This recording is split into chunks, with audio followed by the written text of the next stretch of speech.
Voici un petit résumé des connaissances pour réussir le premier contrôle de l'année sur le circuit électrique. Pour commencer, il faut connaître et reconnaître les différents éléments d'un circuit électrique que l'on appelle dipôles car ils possèdent deux bornes. Il faut également connaître leurs fonctions, c'est-à-dire leur rôle dans le circuit. Vous avez la pile, le générateur pour produire le courant électrique, la lampe, le moteur qui vont utiliser le courant électrique, soit pour s'allumer, soit pour tourner. Et puis des petits accessoires comme l'interrupteur qui va commander le circuit, c'est-à-dire qu'il peut ouvrir et fermer facilement le circuit sans avoir à débrancher le moindre fil. Et puis le fil électrique, fil de connexion, qui permet de relier les différents appareils entre eux.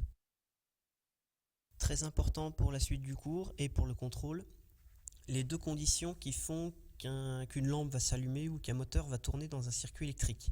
Ces deux conditions, c'est que le circuit doit être fermé et que le circuit doit contenir un générateur, une pile ou une alimentation, comme vous verrez prochainement en cours.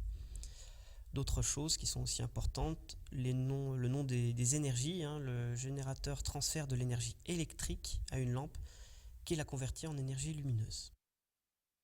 Nous avons vu en cours également la nécessité non pas de faire des dessins mais des schémas parce que ça va plus vite, c'est plus joli et on comprend mieux ce que vous faites. Donc, déjà connaître les symboles des dipôles. Chaque dipôle que vous avez vu a une façon d'être représenté, une seule et unique façon. Donc par exemple la pile, la lampe, l'interrupteur soit ouvert soit fermé, le moteur, le fil conducteur. Ne faites pas attention là au générateur avec un G, on le reverra quand on utilisera l'alimentation du collège. Donc ça, il faut évidemment savoir les représenter, savoir ce qu'ils représentent pour pouvoir faire les schémas de circuit électrique. On retrouve donc ces symboles dans des schémas de circuit électrique. Vous avez ici un exemple avec un interrupteur qui est en position ouverte, une pile, une lampe et son support. Vous avez le dessin en haut et le schéma en bas. Il faut savoir passer du dessin au schéma en respectant donc les bonnes façons de faire, c'est-à-dire des fils qui font des angles droits, soit horizontaux, soit verticaux.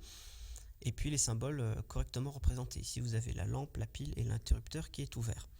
Petite remarque, par rapport aux deux conditions que l'on a vues pour l'allumage de la lampe, on peut être sûr qu'ici la lampe est éteinte car l'interrupteur étant ouvert, le circuit lui-même est ouvert et donc une des deux conditions n'est pas remplie.